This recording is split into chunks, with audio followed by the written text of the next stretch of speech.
is Kristen Rutherford. I'm with Mountain Empire Older Citizens in Big Stone Gap, Virginia. Part of our telehealth initiative also includes an emergency preparedness piece. So this discussion is about that.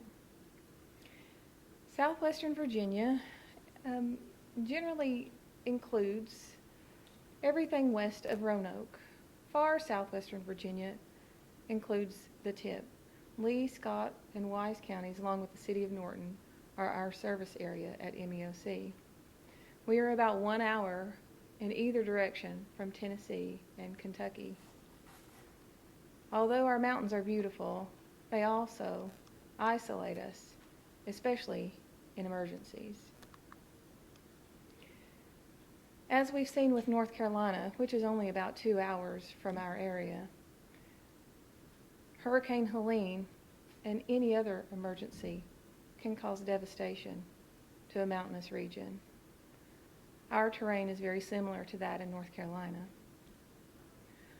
Although the causes may be up for debate, it is undeniable that severe weather events are increasing in severity and frequency.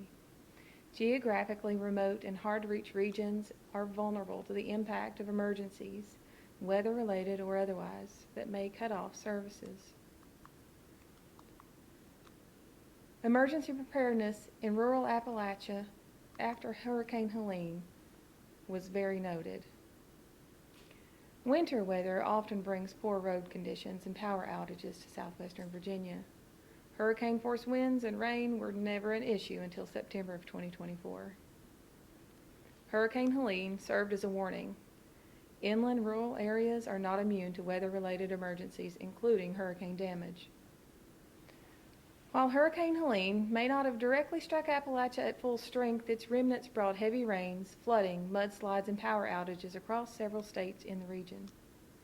The storm exposed several systematic issues. Rapid runoff washed out roads and bridges, cutting off entire communities. Power outages lasting days to weeks due to wind damage and downed trees. Our towns and homes are built in valleys, making them very susceptible to flooding. In rural Appalachia, we are especially vulnerable for a number of reasons. Mountainous terrain causes geographic isolation, which delays rescue and supply chains. Our aging infrastructure, poor road conditions, weak power grids, and limited broadband bring additional complications. High poverty rates limit resources for evacuation, home preparation, and recovery. Fewer hospitals and EMS units can handle surges in demand. Spotty cell service and limited emergency broadcast reach present communication challenges. Planning and proposal for the Southwest Virginia Health Authority grant funding occurred during the fall of 2024. Hurricane Helene made landfall around this time and devastated much of the southern Appalachian region, particularly in North Carolina. This highlighted the vulnerability of mountainous regions to big storms and led to further conversations about how to build resilience and emergency preparedness into the new MEOC's new program funded through the Southwest Virginia Health Authority. Older adults and people with disabilities often have unique needs during a crisis. For example, approximately half of those over age 65 have 2 or more chronic health conditions, such as heart disease, diabetes, or Alzheimer's, that can increase a person's vulnerability during times without food, water, shelter, and adequate rest. People with disabilities also may have underlying health conditions that increase their risk during a crisis, or may require services and supports that are often scarce during a crisis event.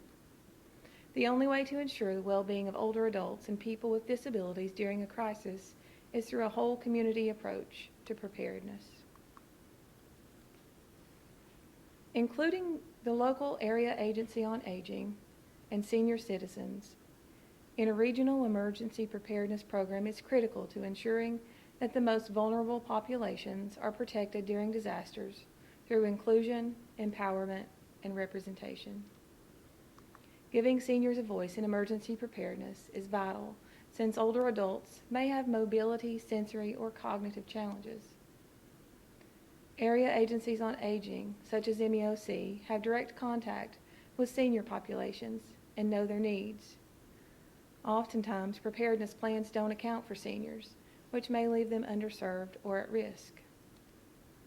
A multifaceted approach is required for comprehensive emergency preparedness. In the context of MEOC's telehealth focus for this funding, the decision was made to prioritize communication continuity during a crisis or an emergency. The tools identified to contribute to this priority are low-orbit satellite portable routers and solar generators. In the absence of connectivity and power during and after an emergency, these devices can provide broadband connectivity and electrical power. The team at MEOC acknowledged that strategy, planning, and practice is necessary to assimilate the skills to successfully operate and deploy this equipment. Further, building relationships and partnering with other people, organizations, and resources in the community was recognized as an important component to contribute to readiness for future emergencies. The communication equipment that we chose consists of a Starlink Mini portable router with roam service, a Jackery solar generator, and an iPad. We ordered 3 sets of this under the Southwest Virginia Health Authority funding. We identified a team, including MEOC's IT team, which provided leadership for the initial planning and strategy for this equipment. In the lead up to the initial emergency preparedness drill, additional key players were identified and involved. This includes MEOC transit directors, Wise County emergency management coordinators, and other community partners.